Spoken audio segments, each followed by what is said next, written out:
But at the same time, when we are discussing, the best way to pay the honor to her is that we can only share knowledge. And sharing of the knowledge is always pleasant if the speaker is good. And amongst us, we have Murthy D. Naik, who has been recently designated as a senior advocate. And congratulations to him. And today's session, since it is his forte, that is trial by a magistrate, pre-cognizance, cognizance, and enquiry. This will be into two parts. So today is the first part. And today, amongst us, we have a knowledge partner, Trivikram and Associates. So I will ask Trivikram, before we start, to say a few words.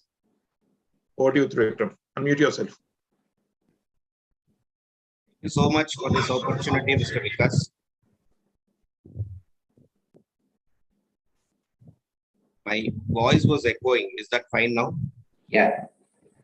Thank you so much for this opportunity, Mr. Vikas. I would like to congratulate you for continuously having this webinars. And I think you have already hit the fancy number of 500. You have already concluded that and still going ahead. It's a continuous process. Since last 2 years, you have been doing that. My congratulations to you. And of course, today we have a learned senior advocate, Mr. Murthy D. Naik, with us. And of course, when he is there, I don't want to say anything about the topic or the or about his caliber. I'm sure all the audience are waiting for his delivery. So I would just request Senior Advocate Mr. Murthy D. Naik to take over. Thank you so much, sir. Thank you so much, Mr. Vikas. Yeah. Good evening, friends. At the outset, I thank Shri Vikas and Trivikram for having once again given me the opportunity to speak on a topic which I am very fond of. Any topic in criminal law, I never miss an opportunity. And this is a topic, though it may sound and appear to be placed in a narrow compass, but once you start really researching on the said proposition of law and the various provisions revolving today's topic, one would go deeper and deeper into the same. And coincidentally, yesterday, a learned senior advocate of the Madras High Court has copiously dealt with 156(3) and the other provisions. He has, in fact, gone deeper into the various provisions, right from Section 2D till the filing of the police report, or rather FIR, investigation, etc. So I would not touch upon those aspects which he has already dealt with yesterday. That is mainly where he has very exhaustively covered the questions of law. So I would try to dwell upon those areas which he has not touched upon. And of course, today's topic also extends to pre-cognizance, cognizance, and inquiry. So without wasting much time, we would first deal with pre-cognizance. Before that, I would narrate the sequence of provisions that has been provided in the Code of Criminal Procedure 1973. A criminal law is set into motion under two circumstances. One is by way of a information to a police officer under Section 154(1), which is commonly known as an FIR or registration of an FIR. And the other mode is by way of presenting a complaint under 2D of cr.pc. And that is a complaint to the jurisdictional magistrate or the special judge exercising original jurisdiction. And 155(2) of cr.pc deals with information as to non-cognizable cases, and in such circumstances, an order from a magistrate is sine qua non. He has to grant permission to the concerned police officer to investigate a non-cognizable offense.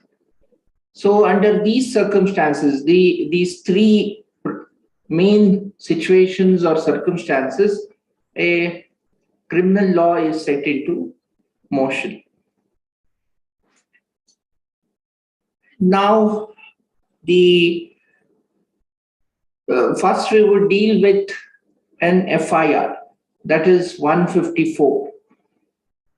When a citizen of this country approaches a police officer with a grievance stating that so and so offense has been committed by so and so person or by unknown person or persons, then it is incumbent on the part of the concerned police officer to receive the information, to examine it, and if he finds the same to be a cognizable offense, then it is mandatory that a FIR is registered and thereafter carry on investigation.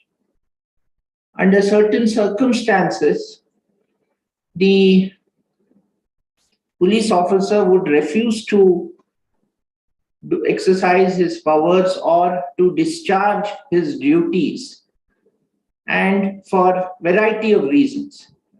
And under such circumstances, the complainant or the informant has got his remedy to approach the higher officer under 154(3), that is either the Deputy Superintendent of Police or the DCP or the ACP in metropolitan areas. And he can request him to direct the concerned police officer to register the FIR and to investigate the offense.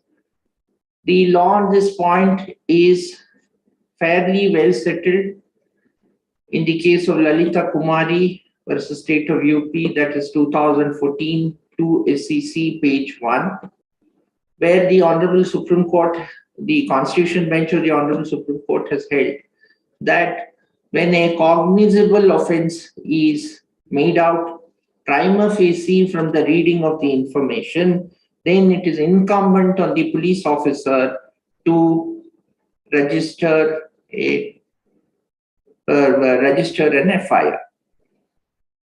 The scope of inquiry is very limited.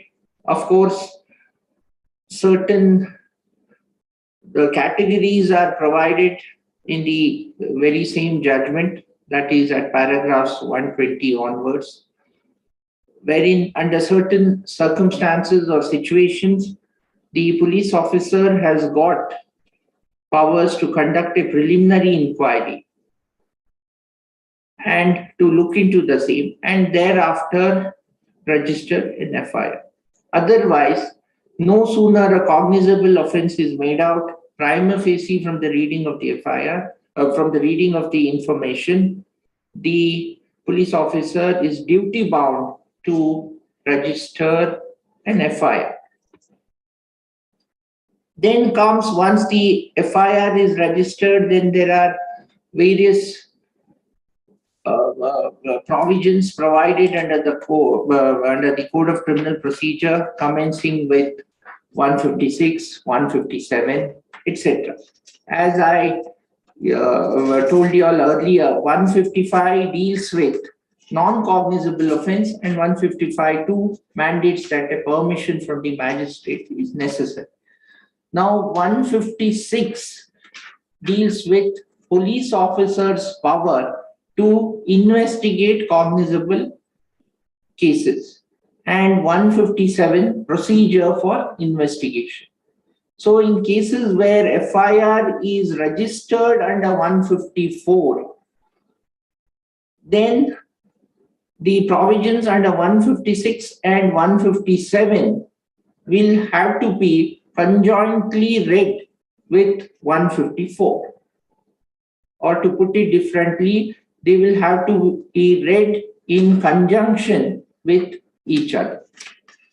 And no sooner an FIR is registered under 154, it is incumbent on the part of the investigating officer or the station house officer to record the same in the station house diary, and thereafter to transmit a copy of the FIR to the jurisdictional magistrate. That is how the role of a magistrate comes into play. And this is one of the major safeguards provided under the Code of Criminal Procedure. Thereafter, once the magistrate receives the FIR, an endorsement is made and it is taken on the file of the concerned jurisdictional magistrate, and it is taken on record. And thereafter, the investigation commences. Then the reports have to be submitted. There are various reports, that is the progress report, etc. And they are all part of the investigation process, which commences with 154 and thereafter 156, 157, 158, etc. And at every stage of investigation, or to put it differently, when the investigation in progress, the jurisdictional magistrate or the special judge in certain specialized offenses under various enactments such as Prevention of Corruption Act, POCSO, etc., the magistrate or the concerned special judge has a vital role to play. He has the responsibility and is duty bound to oversee the investigation that is being conducted by the concerned officer. Now this process of investigation goes on and it comes to a halt at 173(2), that is filing of the police report. So the powers of the police or the role of the police commences with registration of an FIR under section 154, and the curtains fall with the filing of the police report. Of course, they have the powers to further investigate under 173(8), etc. So during this period, that is from the time of registration of FIR until the filing of the final report, there are certain important stages, and at every step, at every stage, the magistrate has a vital role to play. And he has to, as I told you all earlier, he has to oversee, and permissions have to be obtained from the jurisdictional magistrate. If at all a search has to be conducted under 165 or a confession has to be recorded under 164, all these are the important stages. And 157, 158, a report has to be submitted. all these. And then, of course, 161, the recording of statements, etc., is the domain of the investigating officer. But 164 is an important stage where the role of the magistrate comes into play. Why I am emphasizing on the role of the magistrate and the duty of the magistrate or the powers of the magistrate is keeping in mind today's topic, the caption of today's topic, that is trial by magistrate, pre-cognizance, cognizance and inquiry. So we would dwell with the aspect of trial a little later. Now, so we are at the pre-cognizance stage. So when we are at that, these are the important areas where the learned magistrate plays a vital role.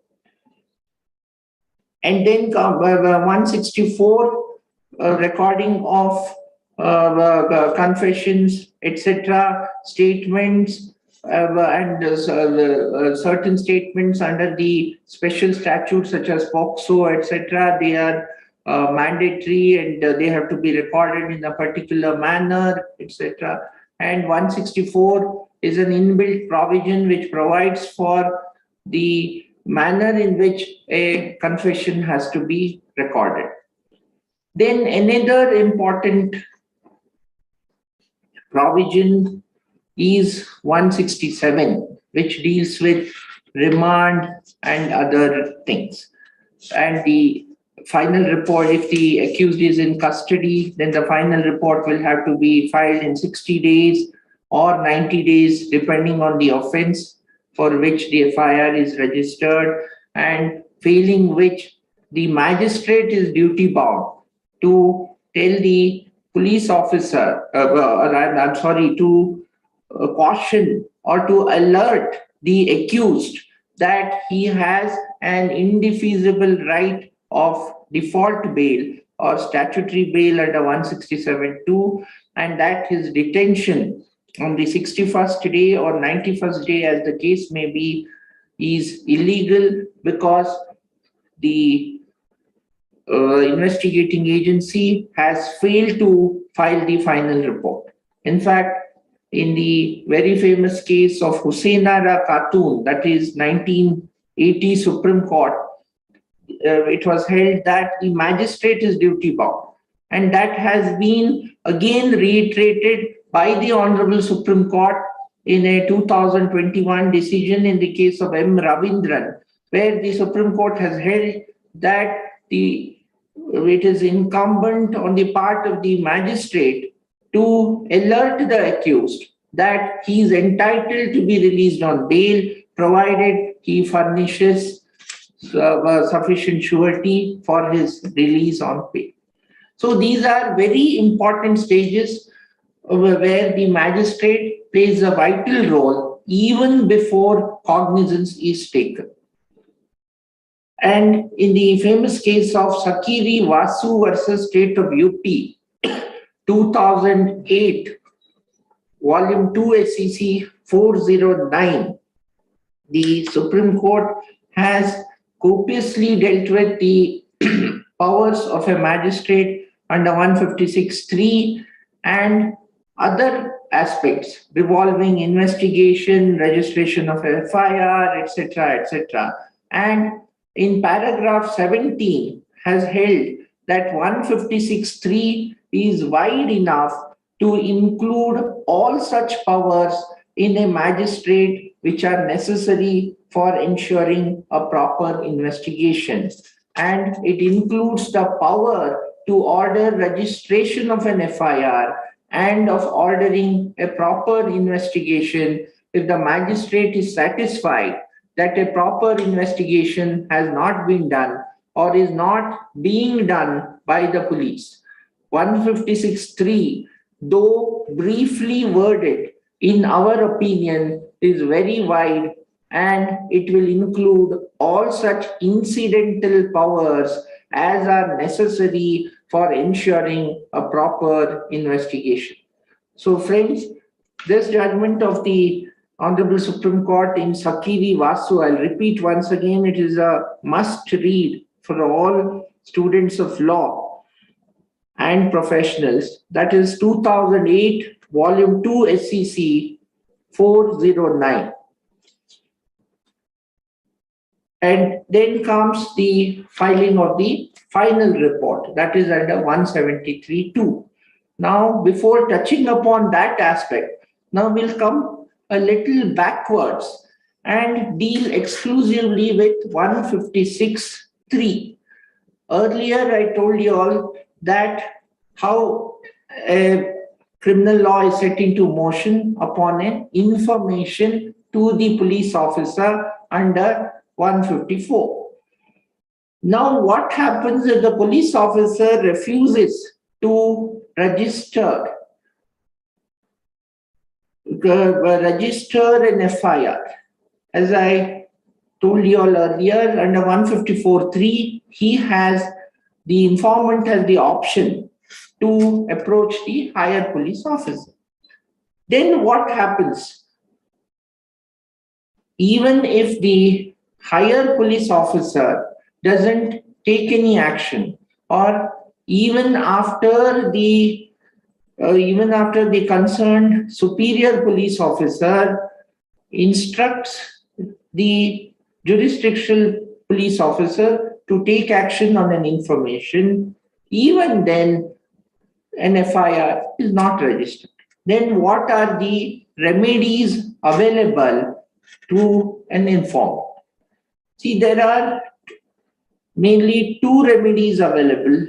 One is to file a complaint under Section 2D to the jurisdictional magistrate, narrate all the facts in writing, and to present a complaint. Another option is to file a petition under Section 156.3, a petition or an application only under 156.3, and seek a reference to the learned magistrate.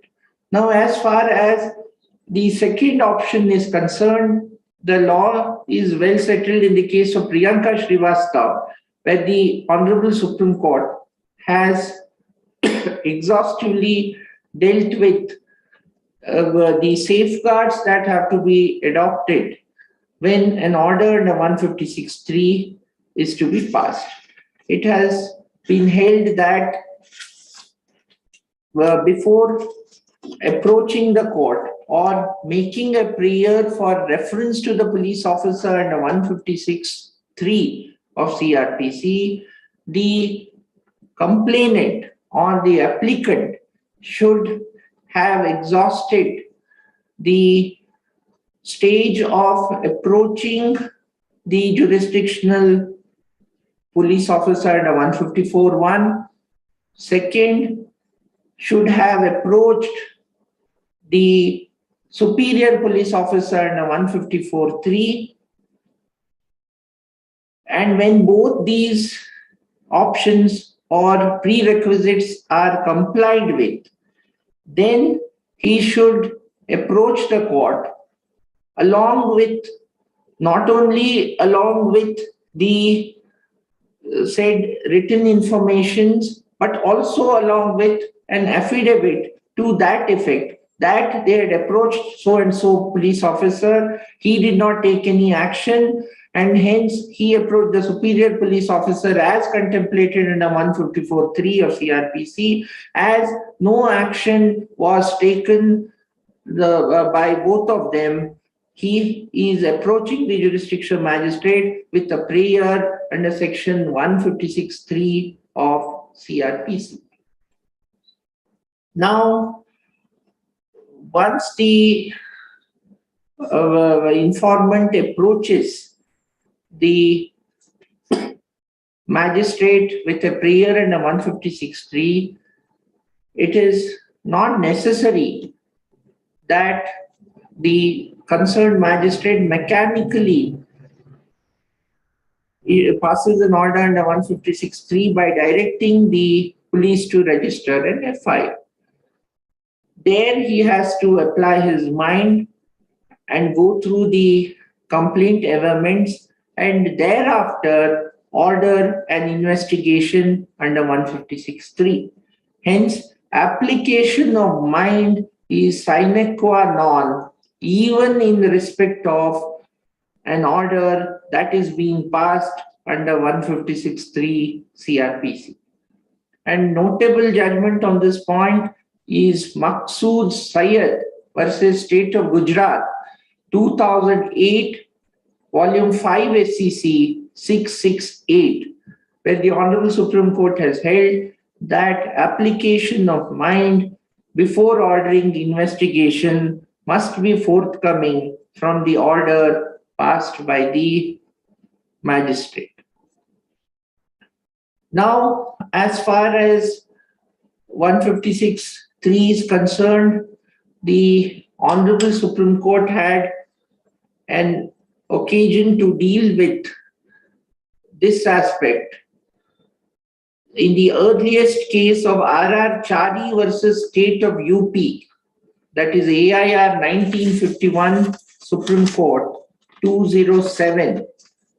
This is the earliest judgment on the point where distinction between an investigation ordered under 156(3) and an order taking cognizance was very beautifully summarized.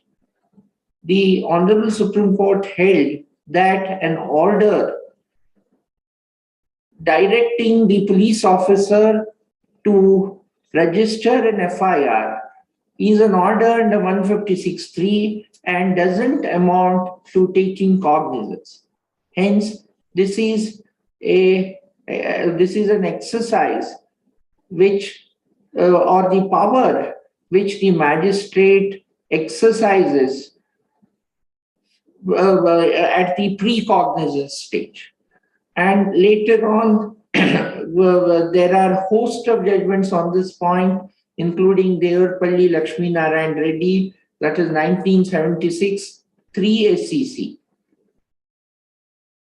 So these, the earliest, as I told you all, is 1951, R.R. Chari. Then notable judgment is 1976, 3 SCC, that is Devarpalli Lakshmi Narayan Reddy. Again, the question of or the provisions of 156(3), 191A, 191B to not all these aspects were very copiously, exhaustively, and beautifully considered, and a law was laid down. Even in Devarpalli, it was held that any order that is passed prior to taking of cognizance is, or rather to put it differently, an order passed under 156(3) is an order passed prior to taking cognizance, and hence it will not amount to taking cognizance. Hence, it was very succinctly considered and the law was laid down. However, in the case of Vinubai Haribai Malviya versus State of Gujarat, in a somewhat latest decision, the Supreme Court in reported as 2019 17 SEC page 1 took a slightly different view, of course under different circumstances, but went to the extent of overruling a 3-judge bench in Devarpalli Lakshmi Narayan Reddy. It held that an order under 156(3) can be passed even after taking cognizance up to the stage of framing of charge. And hence, it was dealing with that aspect. The question involved in that case, that is Vinubai's case, was whether a magistrate can order further investigation under 156(3) if it feels that the investigation has not been properly conducted and few of the accused have been left out. Few of the accused have not been charge sheeted, though named in the FIR, or few of the accused or few of the persons against whom there is sufficient evidence have not been included in the charge sheet or the final report. While considering this aspect, the Honorable Supreme Court dealt with Devarapalli Lakshmi Narayan Reddy, and it held that it is a bad law. Of course, as far as Vinubai's case is concerned, we will have to wait and watch in future whether a larger bench of the Honorable Supreme Court would deal with this aspect, because I have my own doubts, because Vinubai is a two-judges bench and it was dealing with a different aspect, whereas Devarapalli Lakshmi Narayan Reddy was dealing with exclusively with the question of what amounts to taking of cognizance, a 156(3) investigation and an inquiry under 202. It had held that it is 156(3) is pre-cognizance, 202 inquiry is post-cognizance. Whereas in Vinubai, a two-judges bench has overruled a three-judges bench judgment in Devarapalli Lakshmi Narayan Reddy. And friends, I have my own doubts regarding the correctness of judgment, correctness on the point, on this point in Vinubai's case. Anyway, be that as it may, it is the law as on today. That is the law that has been laid down by the Supreme Court. Now, we would go further and we would deal with other aspects of 156(3). Now, in a reported judgment, reported as 2007, 1 SEC page 1, paragraph 71, the Supreme Court has held that 156(3) does not empower a magistrate to stop an investigation undertaken by the police. Further, in 1980, Volume 1 SCC 554, State of Bihar versus JSC Saldana, paragraph 19, it has been held that 156(3) can be exercised even after submission of a report by the IO. And it is open to the magistrate not to accept the report. Of course, that is the correct law and that was the consistent view. In fact, in JSC Saldana's case, the Supreme Court way back in the year 1980 had held that just because a report is filed by the police officer stating that no offense has been committed by any person, even then the magistrate need not blindly accept the report of the investigating officer and can order further investigation under 156(3). But by digressing from the well-settled dictum of the Supreme Court, the two-judges bench in Vinubai Malviya has gone one step ahead and has overruled judgments like Devarapalli and so many other judgments, which was besides the point. Of course, now I'm sure the larger bench of the Supreme Court would look into this aspect and will reconsider the law laid down in Vinubai's case, especially on this point. Now, as far as 173, now 156(3), once the investigation is ordered, it is incumbent on the part of the jurisdictional police officer to register an FIR. 156(3) is nothing but an peremptory reminder to the police to exercise their duties as contemplated under the Code of Criminal Procedure. When they fail to discharge their duty, the magistrate has powers under 156(3) of cr.pc to order investigation.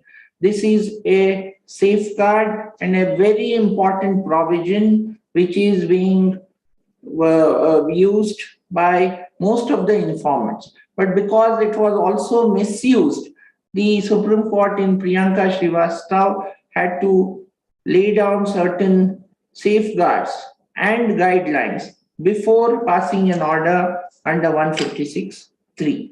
And not only Priyanka Srivastav, even in Sakiri Vasu, as I told you all earlier, the guidelines. Now, once the FIR is registered, it would partake the character of a regular investigation. So before proceeding further, now we would deal with the final report. Once an FIR is registered, whether it is registered at the initial stage by the police when the informant had approached the police officer and straight away the police officer had registered an information under 154, or based on the order passed by the learned magistrate under 156(3) is immaterial. It would partake the character of an FIR, and thereafter the procedure provided under the code and mandated under the code commencing from 154 to 173 would be applicable.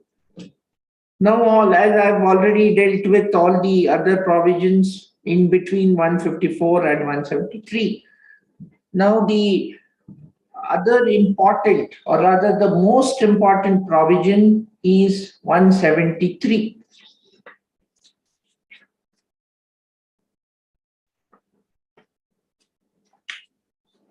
(173) states report of police officer on completion of investigation.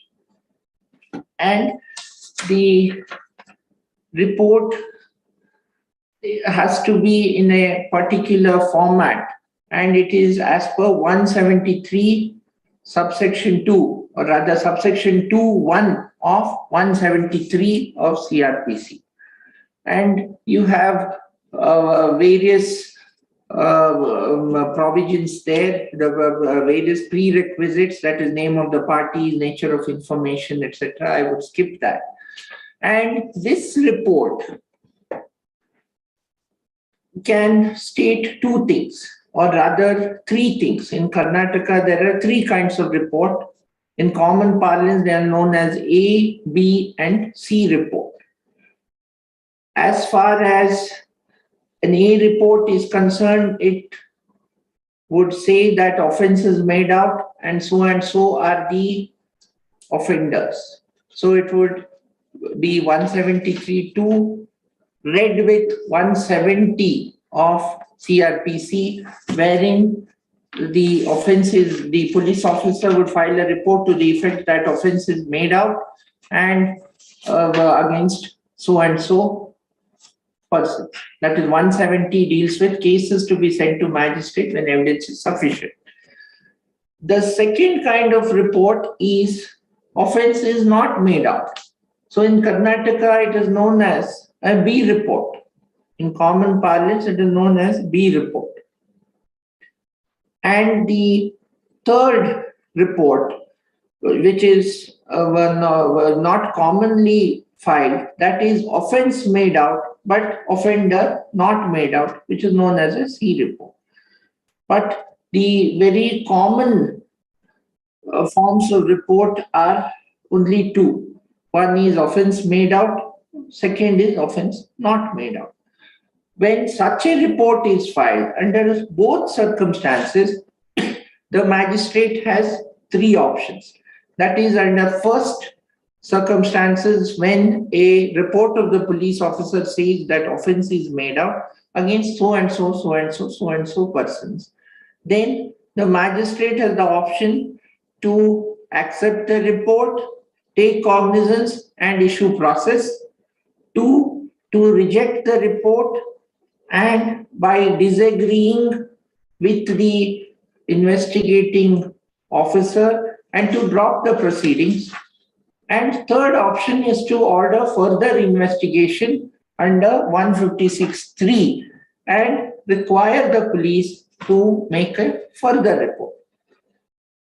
Now, under second situation or second scenario, where the police report would say that no offense is made out. And under this scenario also, the magistrate has three options. One is he may accept the report and drop the proceedings. Second, he may disagree with the report by taking the view that there is sufficient ground for proceeding further and take cognizance of the offense under 191B based on the materials produced along with the charge sheet and the final report and issue process. And third is direct further investigation under 156(3). When magistrate decides to take cognizance in either of these two scenarios, then the informant is not prejudicially affected. So, notice to the informant is not necessary. But when the magistrate decides to drop the proceedings, then notice to the informant is a must. That is under the first scenario, when the magistrate disagrees with the police report, saying that the offense is made out and decides to drop. And in the second scenario, in the police report itself says that no offense is committed by anyone, even then, before accepting the report, a notice to the informant is a must. And the notable judgment on this point is in the case of Bhagwant Singh versus Commissioner of Police, that is 1985 2 SEC 537. Most important is paragraph 4. One will have to refer to this judgment to understand the various contours of a police report that is being filed and the options available to the magistrate, etc. Everything has been elaborately discussed in this judgment. 1985, volume 2 SEC, page 537. And thereafter, in Meenu Kumari versus State of Bihar, 2006, 4 SEC 359, 2006, 4 SEC 359, the Supreme Court has reiterated the said proposition of law and has held that notice is mandatory. This being the fact situation, the power to order further investigation under 156(3) lies with the magistrate. So 156(3) power is not only exercised at the initial stage, it can be exercised even after filing of the police report.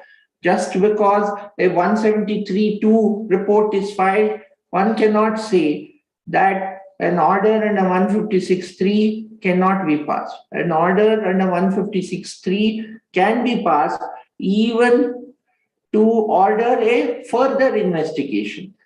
So the fine distinction between the two is, in the first scenario, and 156(3) power can be exercised at the initial stage to order investigation when the police have failed to discharge their duty. Under the second scenario, even when a police report is filed, even then 156(3) can be exercised to order further investigation. So this is the settled law. Now, going further, now as far as complaints are concerned, now this now we will have to go further to 190, that is cognizance. After 173 comes the cognizance stage, and 190 deals with three situations. That is 191 subsection A, that is cognizance upon a complaint. 191B, cognizance upon a police report. 191C, cognizance upon own knowledge or upon a report, other than that of a police officer. That is 191C. Upon information received from any person other than a police officer or upon his own knowledge that such offense has been committed. Now this 191B, which I have already dealt with, that is upon a police report under 173(2). And when a 173(2)(1) report is filed, the magistrate, if he decides to take cognizance, then it would be a cognizance order passed under 191B. Now, as far as 191A is concerned, this would arise when a complaint of facts is filed. We will have to look into 2D. We will have to go back to section 2, subsection D of cr.pc, which deals with complaints. And here 2D says that complaint means any allegation made orally or in writing to a magistrate. So when it is a complaint in writing, even then the magistrate is not duty bound, or it is not necessary that he has to take cognizance under 191A.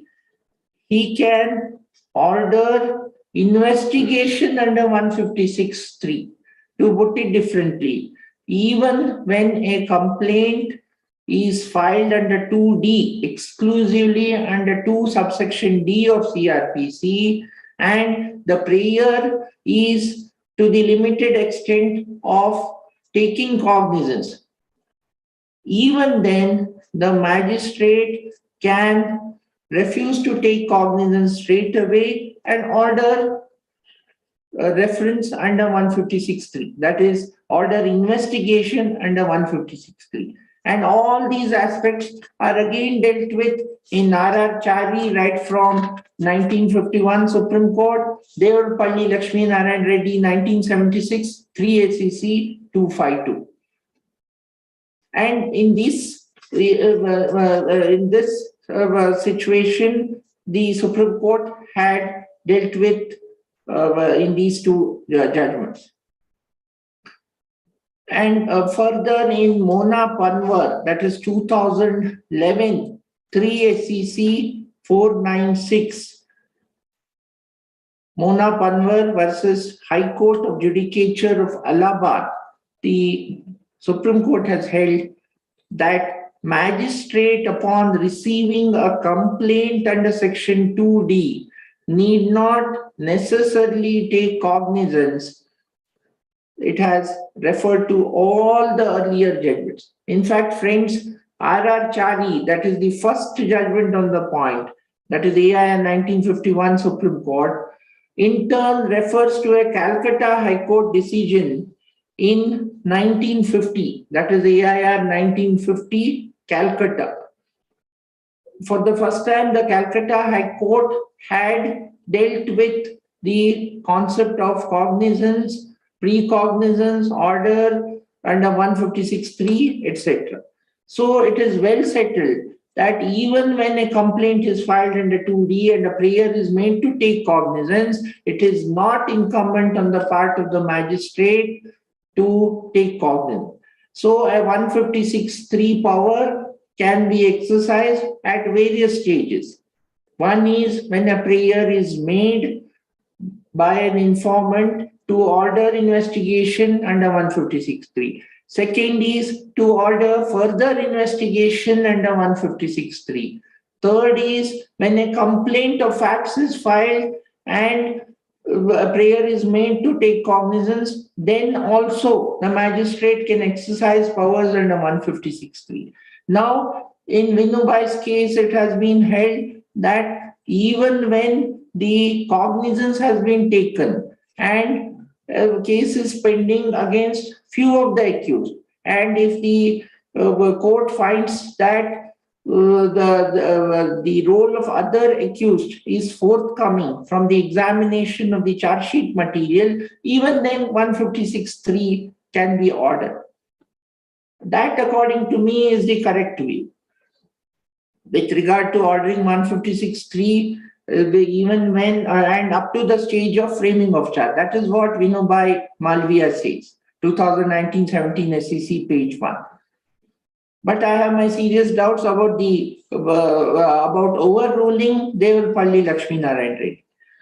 So these are the exclusive powers which a learned magistrate or a special judge possesses under 156(3). Of course, under various other enactments such as Prevention of Corruption Act, etc., the Supreme Court has a number of judgments, including Subramaniam Swamy and Ayyappa, MK Ayyappa, etc., has dealt with. Because there, the point involved was when a prayer is made to order an investigation under 156(3), it does not amount to taking of cognizance, and hence sanctioned as mandated under Section 19 of the unamended Prevention of Corruption Act is not necessary.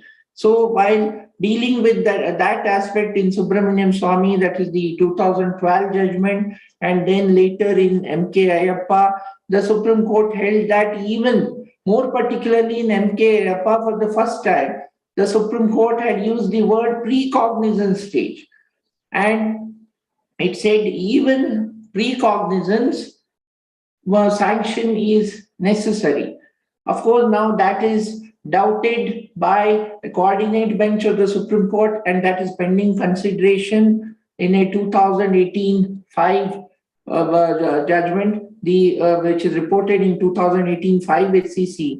The Supreme Court, coordinate bench of the Supreme Court has doubted the correctness of the views expressed in MK Ayyappa, and it has been referred to a larger bench, and we are awaiting a decision on that point. So that being so, now friends, then comes the other stages, that is 191A,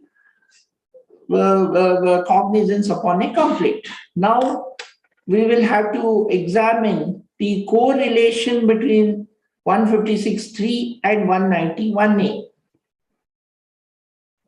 Please look at a scenario when a complaint is filed or a request is made for ordering investigation under 156(3) upon refusal by a police officer. Order is passed by the magistrate. FIR is registered. However, a report is filed stating that no offense is made up. Then what are the recourses available to the complainant? The recourses are, if the complaint that is filed to the magistrate at the initial stage meets the requirement under Section 2D of cr.pc, and the complainant desires to conduct the case himself, then the magistrate can proceed to take cognizance under 191A and then proceed to record the statement of the complainant under 200. But if the said complaint or the application under filed initially seeking reference to the police does not meet the requirement under 156, under 2D, then the magistrate has to afford an opportunity to the complainant to file a protest petition, which is known as, in common parlance, known as a protest petition, and that would be treated as a complaint, and based on that, then the provisions of 191A would be exercised, and then the magistrate would proceed further to take cognizance and then record statement under 200, then inquiry, etc. And As far as this aspect is concerned, the Supreme Court in the case of Vasanti Dubey versus State of Madhya Pradesh, 2012, Volume 2 SEC 731 has dealt with this aspect very copiously, and it has held that magistrate cannot direct submission of charge sheet. Friends, earlier I told you all that under 156(3) a further investigation can be ordered. Even under this scenario, when a report is filed that no offense is made out, a further investigation can be ordered. But a magistrate cannot direct submission of the charge sheet to the police officer. He does not have powers. He can only oversee the investigation. He can direct further investigation. He can do so many things as contemplated under the CRPC, more particularly between 154 to 173 and other provisions. But he cannot direct submission of charge sheet. Another question which arose before the Constitution bench of the Supreme bench comprising of 5 judges of the Supreme Court was with regard to power of the sessions judge to take cognizance in respect of accused who have not been sent up for trial. Friends, as you may be aware, certain offences are exclusively triable by the magistrates, and certain offences are triable exclusively by the Court of Sessions. When a report is filed before the magistrate and the offences mentioned therein are exclusively triable by the Court of Session, then the magistrate will have to commit the same to the Sessions Court under Section 209, and thereafter the Sessions Judge has to take cognizance under 193. Now, the question that arose before the Supreme Court was whether the magistrate is empowered to deal with the report, to order further investigation, or to add accused under 319. It was held that the magistrate has no power the moment it is made out that the offences mentioned in the charge sheet are exclusively triable by the Court of Session. Second, once it is committed to the Sessions Court, the second question that arose was, during the course of inquiry, the Sessions Judge finds that the investigating officer has left out some of the accused persons against whom there is enough evidence or there is enough material from the reading of the charge sheet. Then can he summon them? Because whether 193 would act as a bar to the Sessions Judge to summon the so-called accused, or is he required to wait till the stage of 319 of CRPC? The Supreme Court held that the Sessions Court is empowered on committal under Section 209 CRPC to proceed against such persons not named as accused and issue summons to them under Section 193 CRPC, even without waiting for 319 CRPC stage. Supreme Court, the Sessions Court has jurisdiction on committal of a case to it to take cognizance of the offences of the persons not named as offenders, but whose complicity in the case would be evident from the materials available on record. Sessions Judge may summon those persons shown in column 2 of the police report to stand trial along with those already named therein. And it has been specifically held by the Constitution Bench that magistrate at the stage of section 207 to 209 is forbidden by express provision of section 319 to apply his mind to the merits of the case and determine as to whether any accused needs to be added or subtracted to face trial before a sessions court. Hence, it is very clear, and this is again a must-read judgment. It's a Constitution Bench judgment. In fact, 2014 Volume 3 contains two Constitution Bench judgments.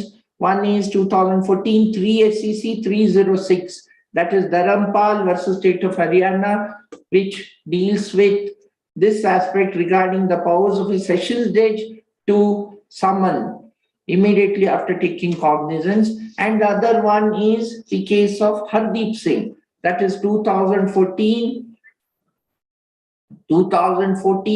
3 SCC 192. That is a judgment which deals with powers under 319.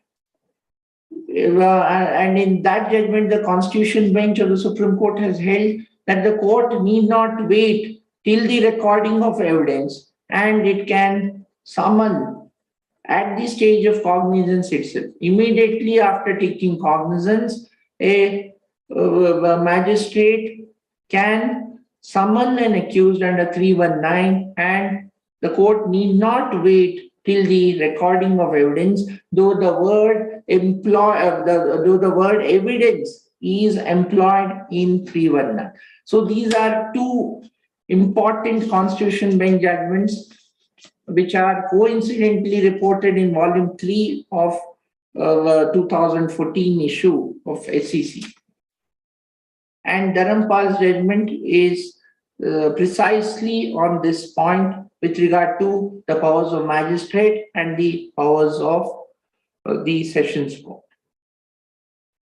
Now, friends, this would now we are close to 7:05. I think we started at around 6:10. I will go on because I'll go on for another 10 minutes with your permission. No, it's your. Yeah. All is all yours. So now we are at the fag end of today's topic, that is inquiry. Now, as far as cognizance is concerned, we have dealt with 191A, 1B, 1C, etc.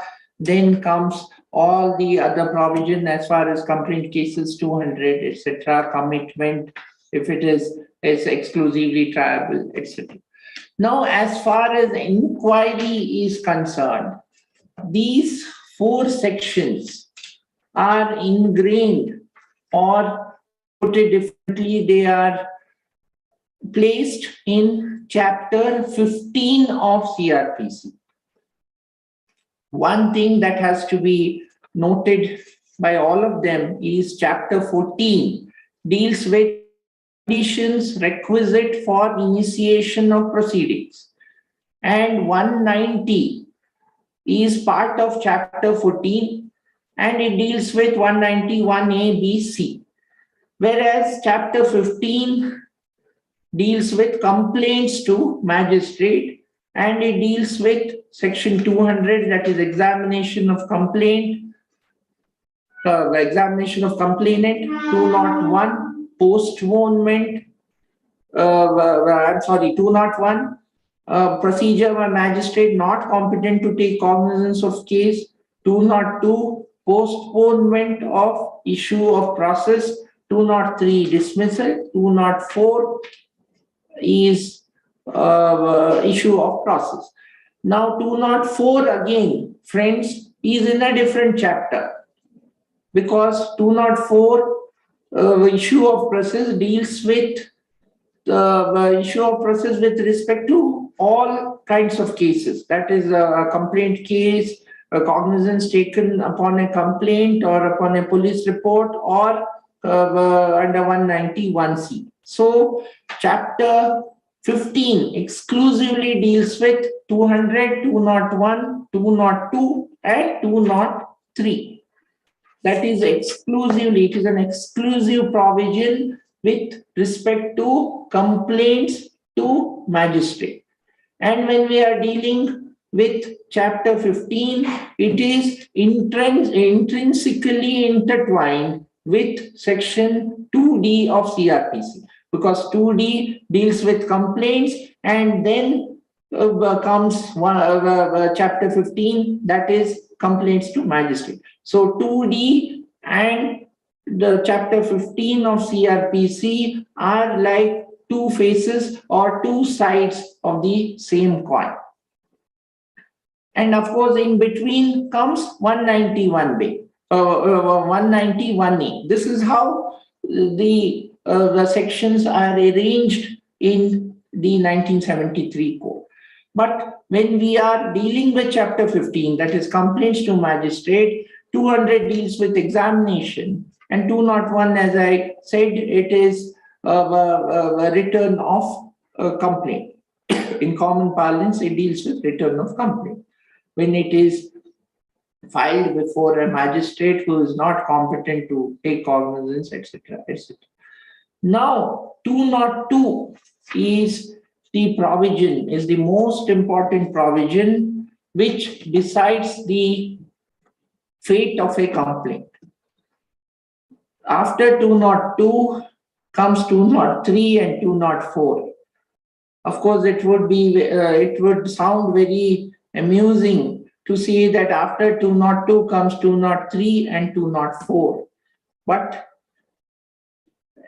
taking into consideration the import or the impact of these provisions, 202 is a very important provision, because based on the inquiry that is conducted during the during exercise of powers under 202, the fate of the complaint is decided whether a complaint is liable to be dismissed under 203 or 204. So friends, as far as 202 is concerned, the caption is postponement of issue of process. Here there are various provisions. The most important in this is 202(1), which mandates that when the accused is residing at a place beyond the area in which he exercises his jurisdiction, the process should be, the issue of process should be postponed. And that is a mandatory provision. And this has been exhaustively dealt with by the Supreme Court and various high courts in number of decisions. Most important is Abhijit Pawar versus Hemant Nimbalkar, that is 2017, 3 SEC 528. And again in Birla Corporation versus Edwins, 2019, 16 SEC 610. It was considered, and the role of the court, role of the powers of inquiry, etc., the contours of inquiry, its powers, etc., have been considered. Now, friends, when we are at the issue of inquiry, there is a stark difference between an investigation under 154, which commences upon registration of an FIR under 154, and an inquiry that is ordered under 202. Because the word investigation is used in 202(1), but the powers are not similar, because 202(1) says that postpone the issue of process against the accused and either inquire into the case himself or direct an investigation to be made by a police officer or by such person as he thinks fit. Now, friends, when in a given case, after taking cognizance, recording statement under 200, and at the stage of inquiry under 202 or at the 202 stage, if the concerned magistrate decides to order an investigation under 202(1), then what are the powers of the police officer has been considered by the Supreme Court in the case of Ramdev Foods, that is 2015, 6 SCC 439. That is, inquiry is different from investigation, and also more particularly the investigation contemplated under 154 and the investigation contemplated under 202 are totally different. As far as investigation under 154 is concerned, the police officer has got vast powers, including the power to arrest in respect of cognizable and non-bailable offences. Whereas when he is conducting an investigation at the 202 stage, then he has no such powers. And this has been laid down in the judgment of Ramdev Foods, that is 2015, 6 SCC 439. And even in Birla Corporation versus Edwards, it has been again stated, that is 2019, 16 SCC 610. Two main features of this judgment, or the ratio that has been laid down, is one, investigation under 156(3) is different from that of investigation ordered under 202(1). And second, the Supreme Court has held that magistrate has full powers in collecting evidence and examining the matter at 202 stage.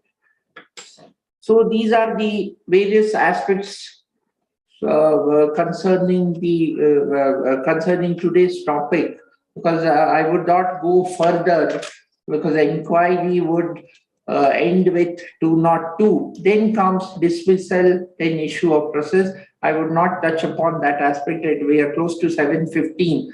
So it is exactly 60 minutes. Now I hand over back to Vikas. The way you said it, I'm reminded of Domino's. If you don't deliver within 30 minutes, it's free. But we were already delivering the knowledge sharing with free. So we are just like Domino's. We have kept to the time schedule. This is by Vikas. In case of a complaint for a cognizable offense against investigating officer, police, filed under section 156(3), the magistrate declined the same and proceeded under section 202. What is the remedy available to the complainant, as it is difficult to provide evidence against the investigating officer? See, first of all, against an investigating officer, in the sense, see, there are various safeguards against a police officer who is conducting an investigation. So there are various safeguards under the police manual. So straight away one cannot file investigation. So one cannot straight away file a complaint saying that one has not discharged his duty. So there are various safeguards. Even otherwise, if a complaint is presented to the magistrate, straight away the investigation or inquiry under 202 cannot be ordered, because he will have to follow the procedure. First of all, he will have to take cognizance, examine the witnesses in support, examine the complainant under 200, and then comes 202 stage. Of course, it would be difficult for the complainant because 202, the scope is comparatively less, whereas under 156(3), a burden is cast on the police to investigate. So that is why I earlier emphasized by referring to the judgment of the Supreme Court in Ramdev as well as Bidla, that 156(3), an investigation ordered under 156(3) and an investigation ordered under 202(1) have got stark differences. And the powers are also, they vary to a large extent. CS Rao, can we initiate proceedings for not registering complaint against the SHO and his superiors? Of course, there are provision in IPC which deals, there is a section which states that if a public servant does not discharge his duty, then action can be initiated.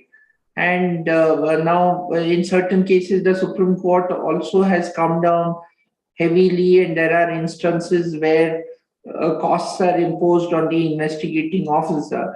But again, subject to safeguards, because every police manual, every state police manual would have certain safeguards. And it is again subject to safeguard provided under 197. If it is under of CRPC, if it is under discharge of his official duty, straight away one cannot launch a prosecution. So these are all subject to safeguards provided under 197 of CRPC and other provisions, more particularly every state manual, every state police manual, including the Karnataka state manual, police manual, have got such safeguards. So it is not that easy to pin down the police officers. I'll ask Vikram to take a few questions from the chat box. In fact, before I take that, I have few questions from my end. First of all, sir, Yes, thank you so much for delivering this stupendous presentation. Very informative. I have two questions before I take up the other questions from the box. First one is, can a protest memo be filed for a C report, what we call a C report in Karnataka, where they say that the offense has taken place, the accused is somebody else, not the one mentioned in the FIR. So in those cases, when the complainant is not satisfied with the investigation or with the report filed, what is the recourse available? Can he take that recourse of protest petition? Yes, why not? And even one is the magistrate can order further investigation even when a C report is filed. Of course, you nowhere find this. It is under common parlance, and especially in Karnataka, this is police manual. Yes, police manual. They follow it, though it is not explicitly defined anywhere A, B, or C. Unlike the Maharashtra police manual defines A, B, C, if I'm not wrong. But whereas Karnataka police manual specifically doesn't define, but they touch upon, and that has become a norm. It has become a practice. When in A report, B report, and a C report. And C report normally is filed when they say that offense is made out, but offenders are not known. That is when a C report is filed.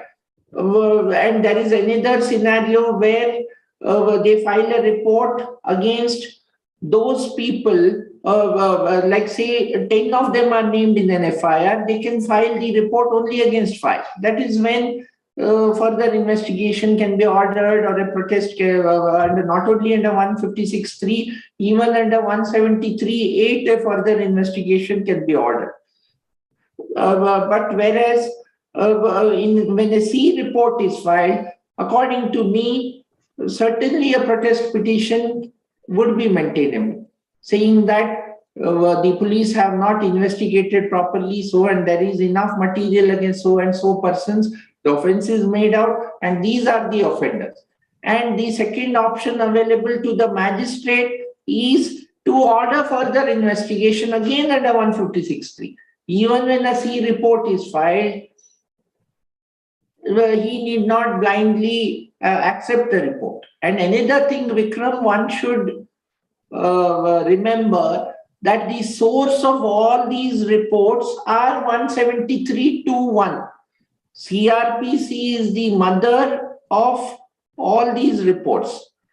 So, and 2R deals with the report under CRPC. So 2R and 173.2.1. So when a report is filed, and of course read with section 170 of CRPC, and these are all species.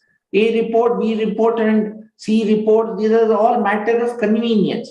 So whenever a report is filed and when the magistrate is not satisfied, he can certainly order further investigation, and the informant can also seek for further investigation, or he can straight away say that you take cognizance and a so and so person from the material itself, there is evidence. So anything, these are various options available. The second question is, once the learned magistrate passes an order, section 156 clause 3 of CRPC, can he recall his own order? General law is he can't no order passed by the magistrate could be recalled. So insofar as 156.3 is concerned, what is the position of law, sir? No, you can't. It is the same. The position of law is same in respect of 156.3, not only in respect of 156.3, any order passed by a magistrate cannot be recalled. In fact, this was dealt with by the Supreme Court as far as 204 is concerned. In K.M. Matthews, that is 1992 SEC, the Supreme Court had held that once a summons is issued under 204 and the accused appears in a summons case, especially in a summons, that was a case of defamation arising from Malayalam Manorama, that is K.M. Matthews. It was held that the accused can seek dismissal of the complaint under 203 by filing an application. Later on, the said judgment was doubted by a coordinate bench of Supreme Court, and it was referred to a larger bench. And the larger bench in Adalat Prasad, that is 2004 SEC. In fact, I have that citation. I'll give it to you if I have, otherwise I'll give it to you later. Adalat Prasad, 2004 7 SEC has held that you cannot recall an order, and the only recourse is to either challenge the summons by filing a revision or approach the High Court by filing a 482. So the same would be applicable to 156.3 and to other orders also. No orders passed by a magistrate or any other criminal court can be recalled. Absolutely, sir. Now we'll take up one from the chat box. Stanley has this question. When the police officer proceeds to investigate the offense, and if it appears that the offense committed is non-cognizable, then what will be the effect? Sorry, the last line, kindly repeat. Yes, sir, I would repeat it. I would repeat the entire question. When the police officer proceeds to investigate the offense, and if it appears that the offense committed is non-cognizable, then what will be the effect of this? Correct. 155 provides for it. It will be 155 of CRPC. As I stated earlier, in fact, I briefly touched upon 155. First of all, they will have to seek an order. They will have to obtain an order from the magistrate empowering the police to investigate, and thereafter they can investigate. So first of all, order under 155(2) is a must. Yes, they will have to do that. And then they will have to proceed further. And now, in fact, as you are aware, Karnataka High Court has relied on various Supreme Court decisions and has held in 2020, 2021 also that a mechanical order or a very cryptic order passed by the magistrate, saying permitted on the requisition of the police officer doesn't amount to application of mind, and it doesn't meet the requirements as contemplated under section 155(2). In that judgment, if you have the criminal petition number, it could be mentioned, sir, for the benefit of the audience. Yes, If it is handy. later on. Yes, I will give it to you. I'll pass it on to you. What can be done is, Mr. Murthy, the entire set of judgments can be given in a compendium form. We will share it in the WhatsApp group. Yeah, please. I'll do that. Yeah, this is by Amit. Is police bound to file each document and evidence collected during investigation along with the challan, whether same evidence being in favor of an accused, or has a discretion not to file? Can the accused challenge same under which section? Correct. This again is a question which centers around 173. That is the report. And as you all are aware, 173 has various subsections, and it mandates that all the records have to be submitted along with the police report. And certain documents are not submitted with the police report. Even then, rather under that situation, the accused can seek for those documents. That is the law. If the investigating certain materials which are beneficial to the accused, then he can seek those documents by filing an application under section 91. In fact, there are two latest judgments. One is in Chidambaram's case, that is INX Media of the Delhi High Court, and the other judgment is of the Gujarat High Court in that police officer's case. These are the two judgments which deal with, and also there are two judgments of the Supreme Court, that is in Nitya Dharmananda's case 2018, wherein the Supreme Court has held that as a matter of course you cannot ask for those documents by filing an application under 91. But if the investigating officer has deliberately suppressed any materials, knowing fully well that they are beneficial to the accused, then he can seek for those documents, even at the stage of arguing for discharge. This is the Supreme Court judgment, and those are the two High Court judgments. One is Gujarat and INX I'm sorry. I think Honorable Mr. Justice Puna has joined the webinar. We should welcome his lordship, Mr. Vikas. Yeah, I'll just see, and I'll ask sir to unmute himself. Meanwhile, you can take the question. I will ask. Yeah, I'll take up one more question.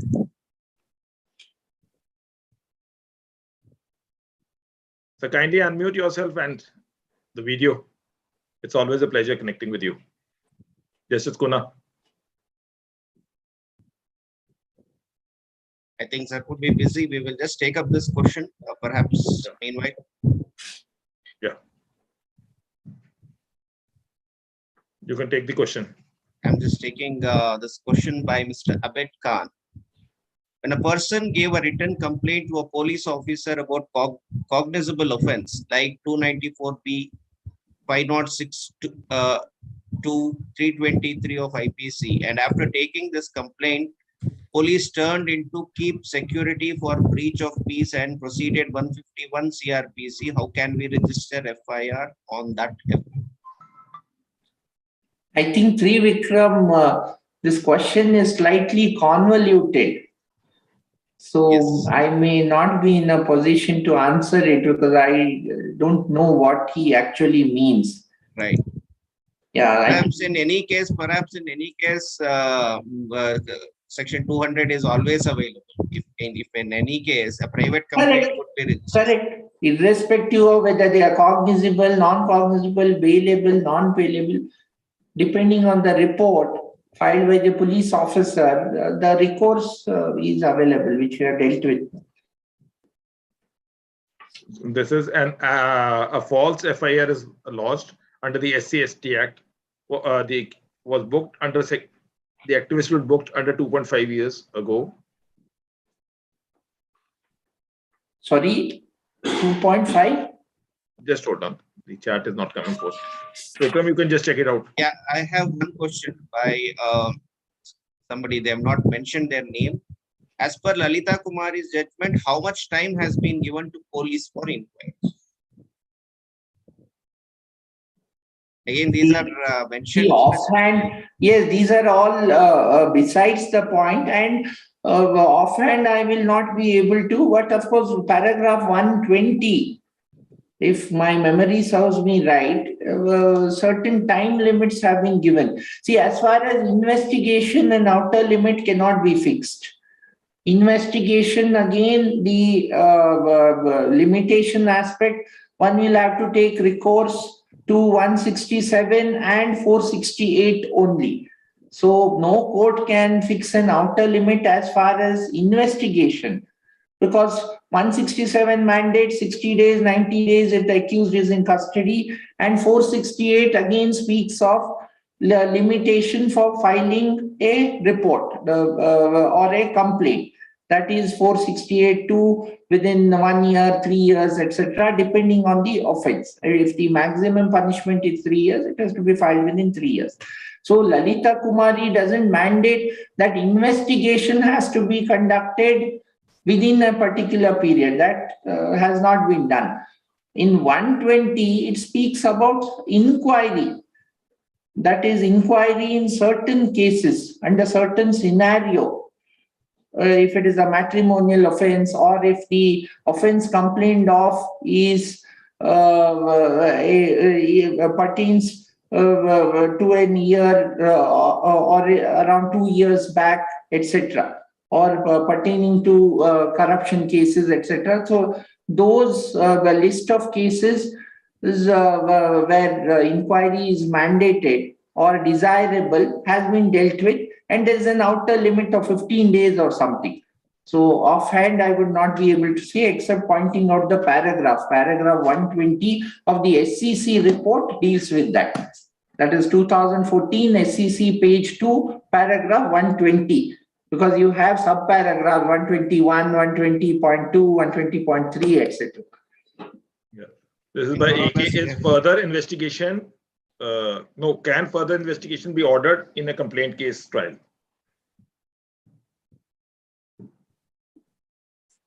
Hello. Further investigation, see, 173.8 doesn't deal with complaint cases.